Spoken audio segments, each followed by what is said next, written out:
Hi Al. Joel and I are going to be working on a trellising project inside our greenhouse today. Oh, it's going to get hot in here if you shut that off. Well, Yeah.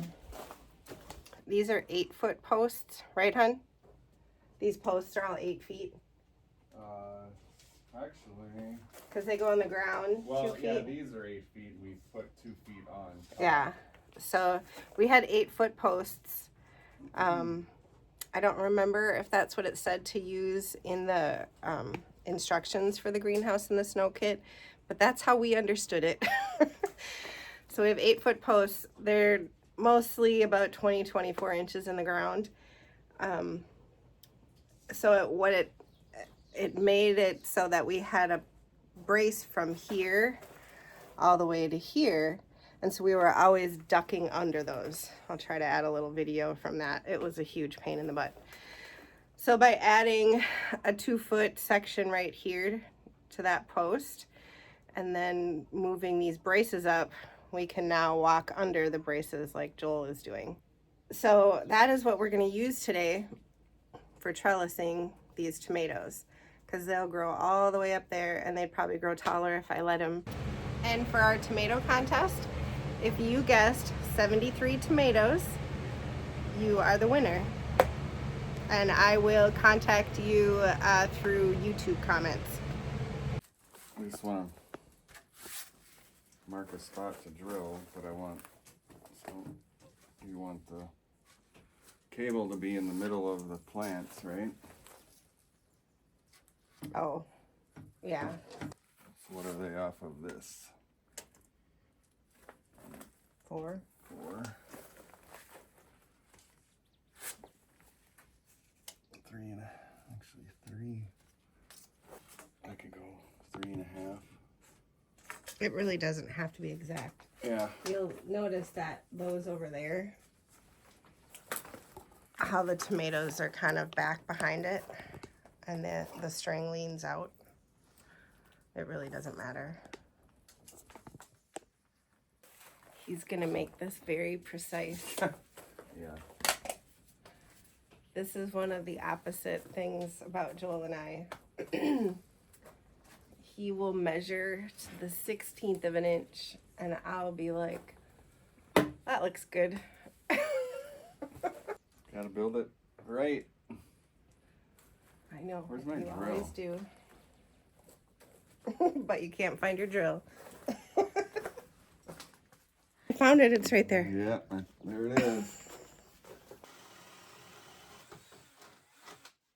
So while he's finishing that, I'll tell you what we're going to use.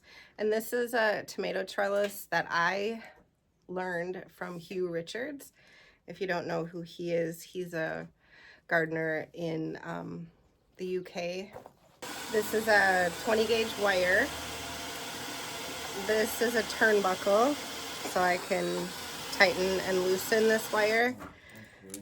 And you'll need also a thimble that the wire will go through, and then these clips at the end, and we'll show you how we use it. And we've got it up in the south bed here too, and it works really well. I think it's probably the least expensive trellis that you could buy. How much do you think you spent on all of this? The wire and the thimble and $5 maybe. $5.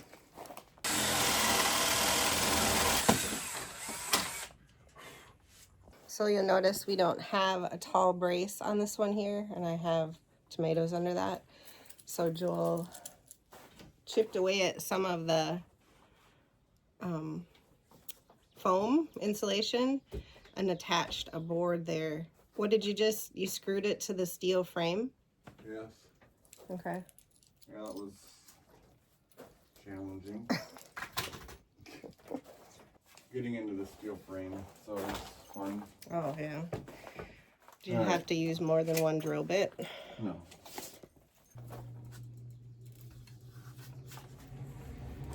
Oh, there one. Blowing. One hit 80.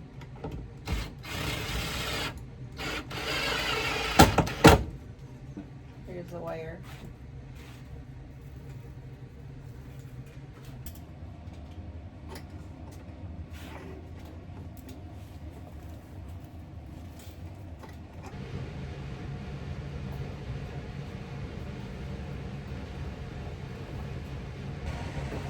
These down here won't need trellising for a while anyway.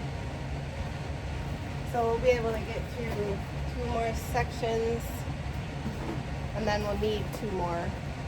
Well, I already lost my marker and tape measure. Did you hear that? He already lost his marker and his tape measure. Oh, we found him already. So we gotta run this through here. I just wanted to see if we can cut some of this off. I guess we can always. I just needed to hook onto here. Oh, right. You have a mouse. I have the nuts. Now, I got it a little bit somewhat taut, you know. Yeah. So You can always now tighten it more with now the I can put turnbuckle. this on. Ah.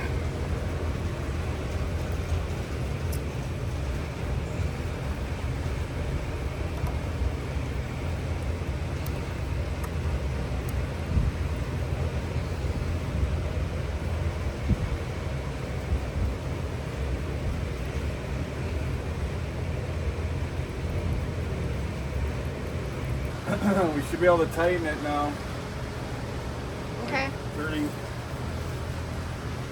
Screwing this turnbuckle in. Oh. So the farther it went. Oh, you know why? Because we were supposed to have it all the way open. Right. This And I think I twisted it closed, and I gave it to you. Sorry. That's this. Yeah. Pull it tighter.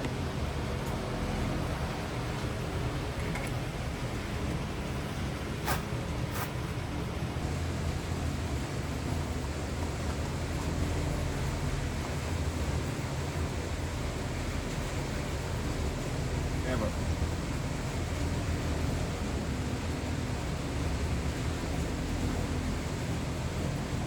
Hold the eyelet. why it's screwing in there. Oh, it is? Okay. Looks like it. But this should go in a little further. No.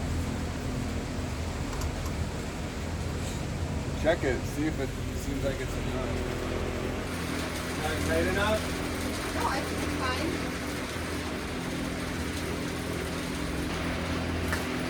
Yeah, that feels the same. That feels the same as that.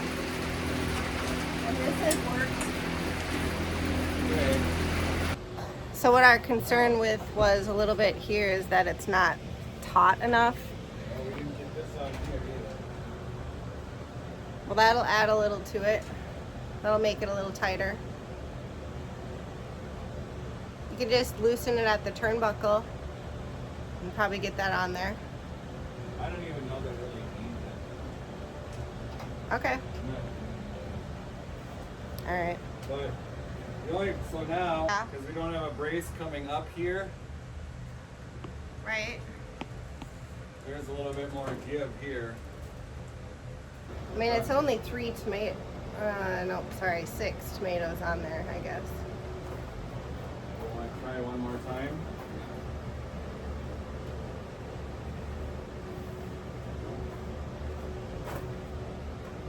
Here it's, yeah, good. It's just this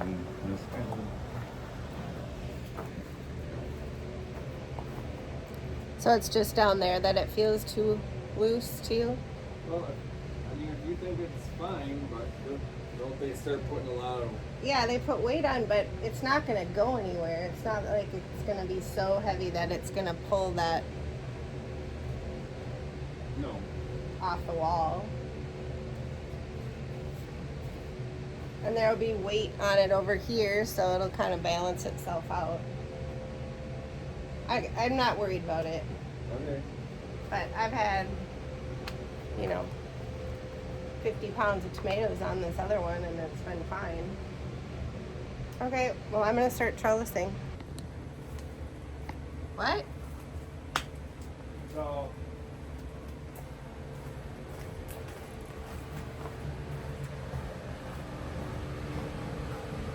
you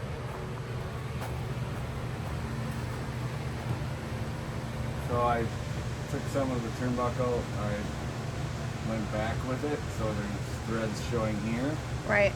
and that makes it so this one could go further in, Sure.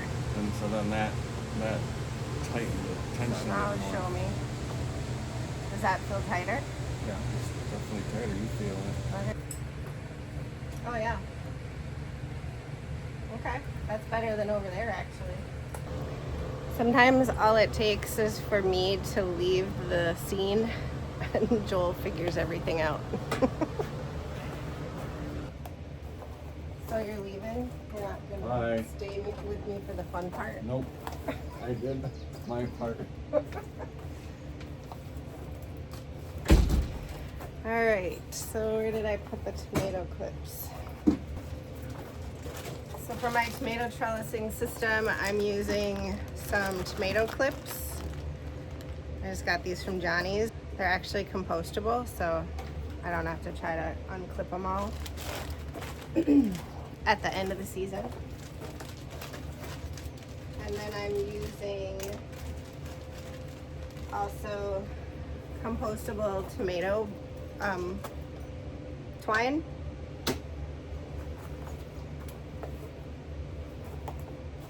Last year, or in previous years, I had just been tying this end around the bottom of the stem, and it didn't always stay tied.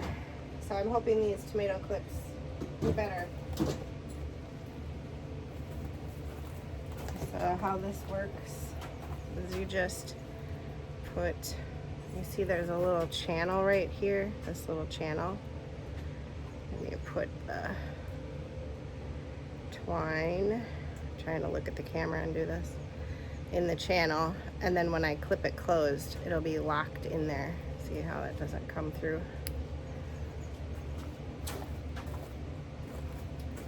And then I put this down under, I'm eventually going to be stripping some of these leaves off, but I'm going to put it down as far as I can right now.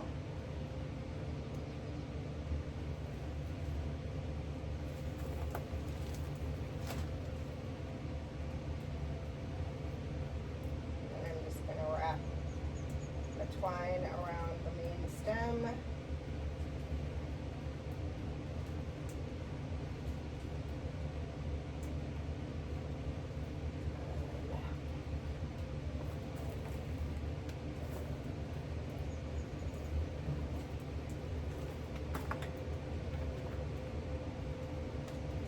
I'm gonna leave a good 4, 5, 6 inches more than I need up here to tie it off.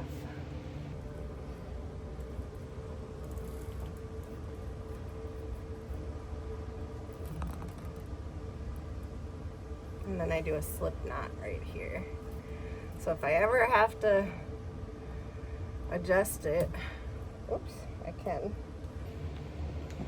Are you just gonna tie up these tall ones and then go get chicken feed? Yeah. Okay. Have fun at the dump. Mm-hmm. Are you bringing Owen to get a haircut too then? I hope so. You'll notice that I've got suckers on here. I've got leaves on the bottom. I know there's kind of controversial ways about how you can grow tomatoes. And I am of the belief, and this is just my experience here in Zone 3 in northern Minnesota, that if I kind of neglect the tomatoes for the first week at least, maybe even 10 days,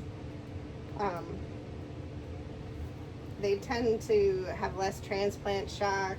They kind of bounce back quicker on their own. I kind of feel like when we go through and trim off all of the bottom leaves, and even the suckers that were kind of taking away some of the photosynthesis power that the plants have, you know, because all these leaves are essentially like solar panels. And until it starts fruiting and they're getting really bushy at the bottom, I just kind of leave them alone. I don't know. I think there's lots of ways to do it. It's just one more thing I do that maybe isn't like everybody else. Do you guys ever feel that way? Like you don't do everything like everybody on the internet says? This is kind of a recurring theme in some of my videos, but if you're new here, that's okay. You don't have to do anything like anybody else does. Be a good person. Always keep trying. That's my motto. So I only say that when I feel like my kids have stopped trying. You know, they think, well, there's only one right way to do something, and there's professionals that know how to do that better. Oh, that's a big one for me. People need to know how to do things for themselves. Like, I'm even talking about, you know, you should be able to know how to do some of your own car maintenance and boat maintenance. I don't want to have to depend on someone to always do that. It's really expensive that way. I'm not saying you have to know how to change a flywheel on your boat motor. I'm talking about you should know how to change your oil or change a tire.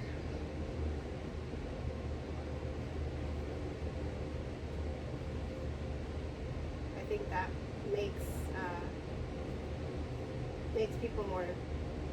people's lives more sustainable.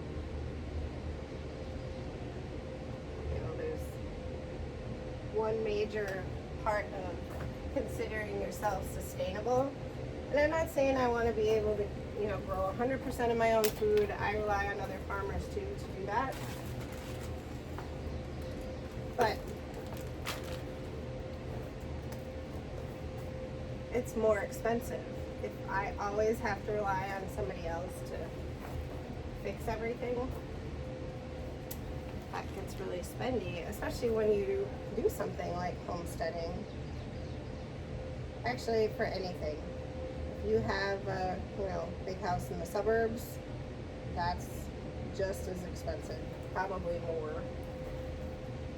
Well, I don't want to say more. It's expensive in its own way. All right, I think I got to my stopping point. I'll show you what we got done here.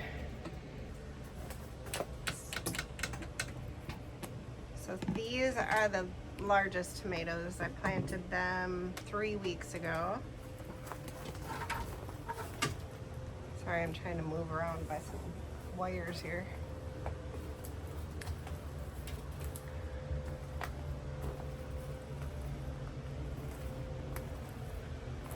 This one's a little sad.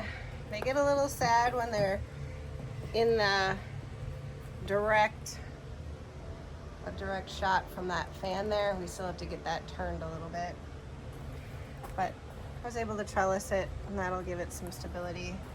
I'm gonna stop here because you can see this clip pulled all the way up to there when I tied it off at the wire up here. I figured from here they were all too small yet to try to use those tomato clips, so I'm gonna wait a little bit. As you can see, it's getting really hot in here. What is it? Let's see what it says. The south bed is the hottest right now. It's 96. That's gonna be it for me. Pro tip, always do projects in the greenhouse in the cooler part of the day. Try to start early or start later in the day.